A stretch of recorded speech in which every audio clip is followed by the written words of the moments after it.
Tim Cook se barre d'Apple. Tim Cook finito, Timothée cuisine. Monsieur, good morning. C'est fini. C'est tombé il y a quelques jours, il y a un peu plus d'une semaine. On va voir un peu ce qui se passe. Qui est le gars qui va remplacer Tim Cook à la tête d'Apple? Et qu'est-ce que ça veut dire pour la suite des produits qui vont sortir? Je trouve ça assez intéressant quand même. On en parle maintenant.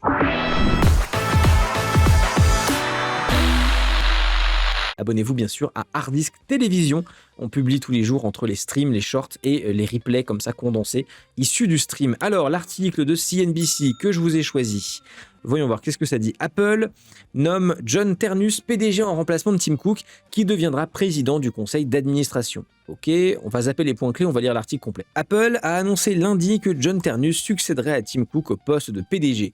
Cook deviendra président exécutif le 1er septembre. Ternus, vice-président senior de l'ingénierie matérielle, et ça veut dire beaucoup de choses, on va en parler un peu aussi, rejoindra le conseil d'administration d'Apple dès sa prise de fonction. Arthur Levinson, président non exécutif d'Apple, deviendra alors le principal administrateur indépendant du fabricant d'iPhone. Ok, Cook restera en fonction comme PDG tout au long de l'été et travaillera en étroite collaboration avec Ternus pour assurer une transition en douceur, a indiqué Apple dans un communiqué de presse. Ok, l'entreprise a précisé dans un document déposé auprès des autorités que le conseil d'administration avait procédé à cette nomination vendredi. Il s'agit du premier changement de PDG chez Apple depuis que Tim Cook, aujourd'hui âgé de 65 ans, putain il les fait pas, mais c'est ça d'être un Californien healthy quoi, il les fait vraiment pas, c'est une dinguerie par contre, a succédé à Steve Jobs en 2011, peu avant le décès de ce dernier. Ternus deviendra le 8e PDG d'Apple. Être PDG d'Apple et avoir eu la confiance nécessaire pour diriger une entreprise aussi extraordinaire a été le plus grand privilège de ma vie, a déclaré Tim Cook dans un communiqué. J'aime Apple de tout mon cœur et je suis profondément reconnaissant d'avoir eu l'opportunité de travailler avec une équipe de personnes si ingénieuses, innovantes, créatives et bienveillantes, qui ont toujours fait preuve d'un dévouement sans faille pour améliorer la vie de nos clients et créer les meilleurs produits et services au monde. Apple a également annoncé la nomination de Johnny Srouji au poste de directeur du matériel, succédant ainsi à Ternus et occupant des fonctions élargies. Srouji, qui était jusqu'à récemment vice-président senior des technologies matérielles, dirigera également l'ingénierie matérielle. Sous la direction de Tim Cook, la capitalisation boursière d'Apple a été multipliée par plus de 20, clôturant lundi à 4 000 milliards de dollars selon des documents réglementaires récents. Cook a perçu une rémunération totale de 74,6 millions de dollars l'an dernier, dont un salaire... Ah oui, l'an dernier. Ah oui, wow. Dont... Après, bon, le mec a enrichi tout le monde. Dont un salaire de base de 3 millions de dollars et des millions supplémentaires en actions. Forbes estime sa fortune à près de 3 milliards de dollars. Cependant, c'est marrant parce que c'est des gens comme ça, t'imagines pas qu'ils sont milliardaires, mais ils sont milliardaires en fait. Cependant, le départ de Cook laisse Apple face à de nombreux défis, notamment une chaîne d'approvisionnement de plus en plus complexe, des tensions géopolitiques, les droits de douane de l'administration de Trump et une pénurie de mémoire liée à la demande croissante de puces d'IA. Ternus, âgé de 50 ans, dirige la division matérielle d'Apple et y travaille depuis près de la moitié de sa vie. Il a rejoint l'entreprise 4 ans seulement après avoir obtenu son diplôme d'ingénieur en mécanique à l'université de Pennsylvanie. Considéré comme le successeur désigné, il a récemment fait l'objet de portraits dans le New York Times et Bloomberg. Il a notamment supervisé les équipes d'ingénierie matérielle à l'origine de l'iPhone, de l'iPad, du Mac, de l'Apple Watch, des AirPods et du Vision Pro. Et Ternus a rejoint Apple en 2001 après avoir travaillé 4 ans comme ingénieur en mécanique chez Virtual Research Systems. Chez Apple, il a intégré l'équipe de conception de produits et en 2013, il est devenu vice-président de l'ingénierie matérielle. Durant ses presque 15 ans à la tête d'Apple, Cook a supervisé son entrée dans le monde des technologies portables, avec le lancement, c'est vrai, putain, c'était lui ça, le lancement de l'Apple Watch, des AirPods et du casque de réalité virtuelle Vision Pro, qui a peiné à trouver sa place sur le marché depuis sa sortie en 2024. Sous la direction de Tim Cook, le chiffre d'affaires a presque quadruplé, dépassant les 400 milliards de dollars lors du dernier exercice fiscal. Cook est surtout connu dans la Silicon Valley comme un expert en opération, ayant restructuré la chaîne d'approvisionnement d'Apple après son arrivée en 98 en tant que vice-président exécutif des ventes et des opérations mondiales. À son arrivée, Apple était au bord de la faillite. Cook devint un des plus fidèles lieutenants de Jobs et fut promu directeur des opérations en 2005. Avant de rejoindre Apple, il fit ses premières armes dans le secteur technologique en travaillant 12 ans chez IBM. Il a notamment contribué à la fabrication d'ordinateurs au sein de l'entreprise et il a également occupé le poste de vice-président des approvisionnements chez Compaq, ancien fabricant d'ordinateurs personnels. Cook est diplômé de l'université d'Auburn et titulaire d'un MBA de l'université Duke. Ça trouve toujours étonnant. En général, c'est plus franco-français ça. Le fait de mentionner les diplômes des gens qui sont genre éminemment successful, tu vois. C'est rigolo. Pour Ternus, l'aspect le plus crucial de son nouveau poste sera peut-être d'amener l'entreprise plus profondément dans le domaine de l'intelligence artificielle, où elle a pris du retard sur bon nombre de ses concurrents à très forte capitalisation. Bien que l'iPhone 17 ait rencontré un franc succès, Apple a essuyé des critiques de la part d'investisseurs et d'experts en technologie pour un manque perçu de technologie d'IA de pointe. Alors, on va commenter après, mais ça, moi, dans un sens, j'ai envie de dire, on s'en bat un peu les couilles, parce que la phrase, comment dire, attendez, je me remets en full screen, mais la phrase Apple a essuyé de vives critiques de la part des experts peut être vraie de tout temps, de toute l'histoire d'Apple. Apple a passé son temps à se faire critiquer par les experts et et a montré aux experts qu'ils se plantaient. Sur tous les produits. Hein. Les experts pensaient que l'iPod, ce serait un four monumental. Les experts... Donc, si tu veux, bon, les experts... bon, voilà. Et je me compte dedans. Hein. Moi-même, j'ai eu des calls désastreux par rapport à Apple. Quoi. C'est quand même une boîte qui a réussi à montrer qu'elle était capable de façonner la réalité de selon son bon vouloir. Quoi. Donc, bon, je prends plus de recul maintenant. Je fais moins de calls Apple parce que j'ai eu tort trop de fois.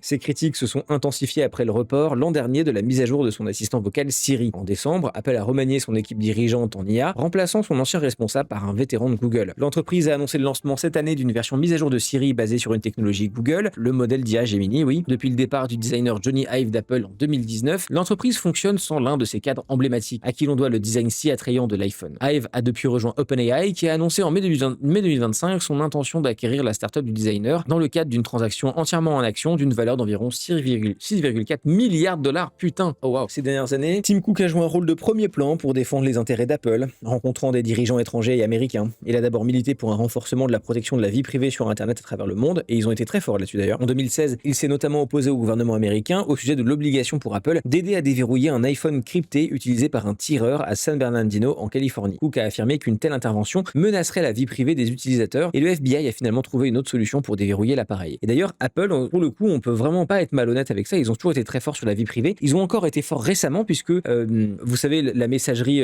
cryptée Signal, qui est la messagerie la plus connue, très souvent il y a des grosses headlines dans les médias pour dire « Oh mon Dieu, Signal a été piraté » et tout. Et en fait, c'est jamais Signal le problème. Signal est open source et audité de chez audité de chez audité. Le problème, c'est souvent l'appareil que vous utilisez. Et il y avait un problème de sécurité récemment, la semaine dernière, sur Signal sur iPhone, parce que en gros, vous la faire très très courte, l'iPhone sauvegardait en cache les notifications des applications. Et du coup, quand tu utilises un truc comme Signal, et bah du coup, les messages sont disponibles en clair, de manière non cryptée, dans le cache des notifications de l'appareil. Et Signal a fait une communication publique parce qu'il y a quelqu'un en fait qui s'est fait récupérer des messages comme ça en disant bah c'est pas de notre faute, c'est l'iPhone qui fonctionne comme ça. Il faudrait demander à Apple de automatiquement supprimer le cache, au moins pour certaines applications sensibles comme Signal. Et Apple, alors que rien ne les y oblige, l'a fait. Il y a eu un patch littéralement la semaine dernière, 4 jours après que Signal ait fait se communiquer, il y a eu un patch de l'iPhone pour supprimer automatiquement le cache des notifications, au moins sur Signal et machin et tout. Donc on peut pas reprocher à Apple de faire rien là-dessus. Au contraire, rien ne les y oblige et c'est vraiment une vraie valeur qu'ils ont. Quoi. En 2016, donc ça on a vu.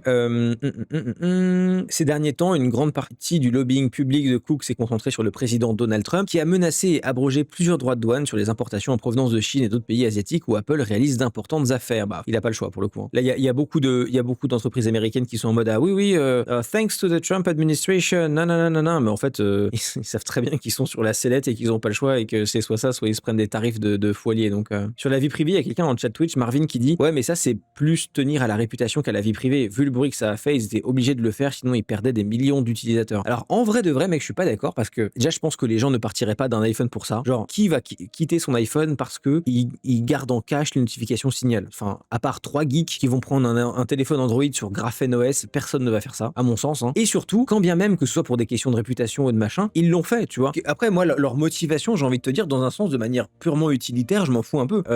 Tu vois, il n'empêche que c'est le seul GAFAM qui est très très très fort sur la vie privée et qui s'en cache pas, quoi, tu vois. En août, Cook s'est rendu à la Maison Blanche, apparaissant aux côtés de Trump pour vanter une annonce selon laquelle Apple investirait 600 milliards de dollars aux États-Unis au cours des 5 prochaines années. Lors de la réunion d'août, Trump, qui avait un jour surnommé Cook Team Apple, a lu à côté de Cook une liste des engagements de l'entreprise et a déclaré « J'adore ce que vous faites ». Dan Ives, analyste chez Wedbush Securities, a déclaré à l'émission Fast Money de CNBC que le moment choisi pour le départ de Cook était surprenant. Oui, c'est assez rapide, je trouve. On pensait qu'il allait rester peut-être une année de plus, a indiqué Ives. Il a même laissé entendre qu'il pourrait rester. Le mois dernier, Cook a profité de son passage dans l'émission Good Morning America pour mettre fin aux spéculations grandissantes concernant son avenir au sein de l'entreprise, affirmant aux téléspectateurs que les rumeurs de retraite n'étaient rien de plus qu'une simple rumeur. Interrogé sur les rumeurs selon lesquelles il se préparait à se retirer, Cook a déclaré à ABC « Non, je n'ai pas dit cela, je n'ai jamais dit cela, j'aime profondément ce que je fais. Il est à 28 ans, je suis rentré chez Apple et j'ai adoré chaque jour depuis. » Bon, version un peu corporate de la communication, mais voilà. Ok, intéressant. On en pense quoi, le chat? Ça dit quoi? Moi, en vrai,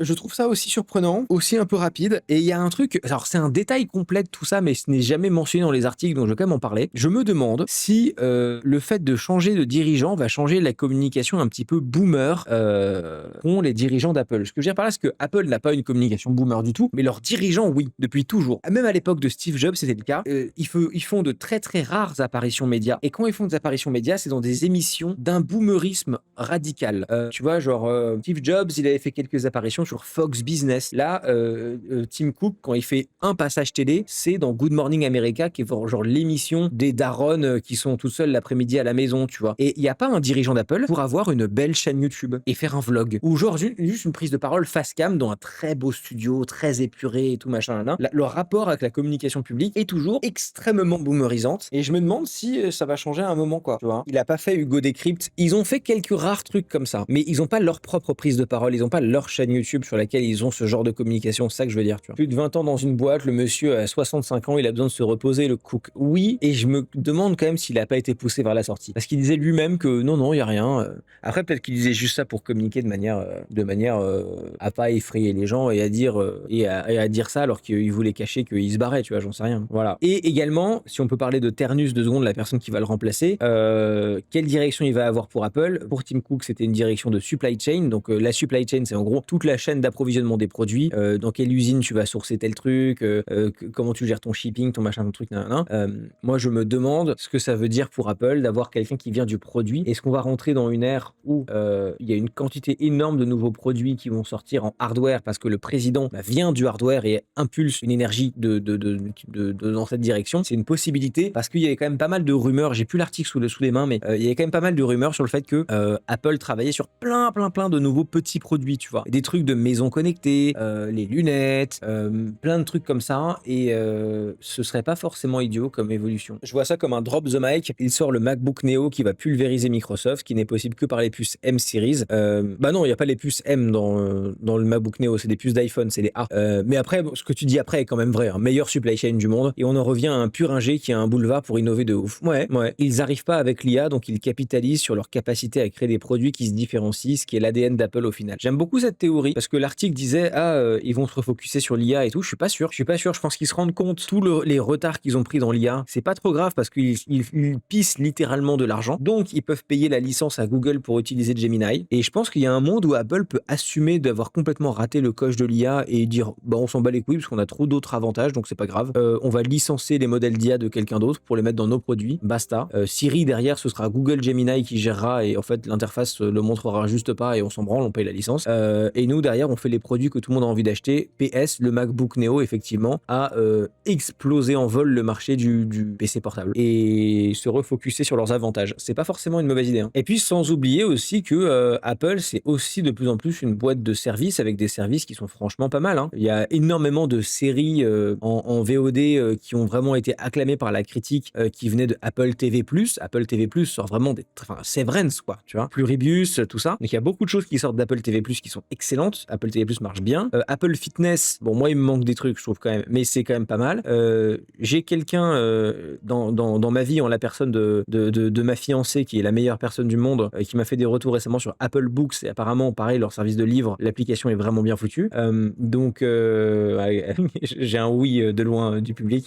Donc c'est aussi une boîte de service quoi. Il s'est vachement amélioré, c'était moins une boîte de service avant quoi. Tu m'apprends l'existence de Books. Bah franchement, si vous utilisez des services genre Kindle ou Audible ou tout ça et que vous êtes dans l'écosystème Apple, essayez Apple Books parce qu'apparemment l'expérience est vraiment pas mal. Ah attends quoi? Ah on me dit dans l'oreillette que c'est pas le meilleur outil non plus de suggestion et de recherche pour trouver les titres, tu veux dire. Ça suggère pas de ouf. Ouais mais tu vois ça va avec ce que je disais tout à l'heure dans le chat, c'est qu'en fait comme c'est une boîte qui est très vie privée, peut-être qu'en fait ils font moins de tracking et que du coup leur recommandation est moins ouf quoi. Tu vois, make sense. Hein. Oui, ce sera jamais aussi parfait qu'un écran de Kindle qui est du e-ink qui est vraiment fait pour ça. Mais ça reste bien. Ok, intéressant. Excusez-moi, j'ai une side discussion mais c'est en rapport avec ça donc c'est intéressant. Moi je pense que leur move qui pourrait être banger, c'est arrêter l'obsolescence programmée. Bah franchement, je trouve que c'est pas honnête cette critique. Hein. Désolé. Hein. Apple et obsolescence programmée, franchement, compare le nombre de laptops de sombres marques qui claquent au bout d'un an. Je sais pas, je te filme mon exemple personnel, mais j'en vois partout autour de moi. J'avais un MacBook Air M1 et la seule raison pour laquelle je l'ai changé, c'est parce qu'il ne pouvait pas streamer et que j'avais besoin d'un setup de stream mobile, comme j'entrais un peu dans ma digital nomade era et que je bouge tout le temps. Mais sans ça, mon M1 qui date des années, tu vois, il faisait du montage vidéo en 4K et il fonctionnait aussi rapidement et aussi bien que quand je l'avais acheté, tu vois. Et l'iPhone, c'est pareil, tu vois. Combien de gens utilisent un iPhone 5 ans et plus? Plein de gens. Franchement, Apple est... Enfin,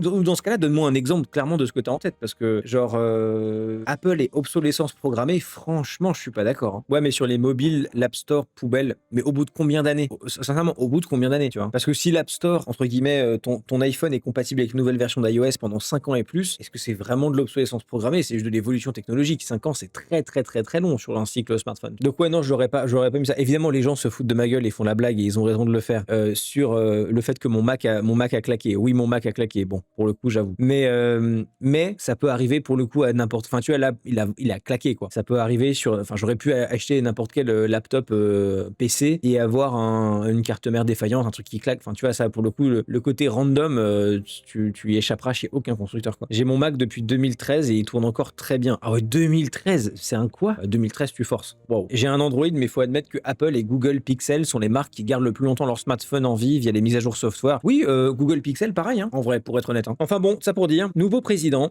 prend ses fonctions en septembre. C'est quand la prochaine conférence Apple d'ailleurs? C'est lui qui va la faire ou pas? Apple Keynote date. Il y a la WWDC le 8 juin 2026 et il y aura la Conf Apple qui devrait être en septembre 2026. Donc en septembre, on devrait avoir en septembre le nouveau président d'Apple du coup qui gère ça quoi. Intéressant. Je suis curieux de voir ce qu'il va faire. Abonnez-vous à Hardis TV.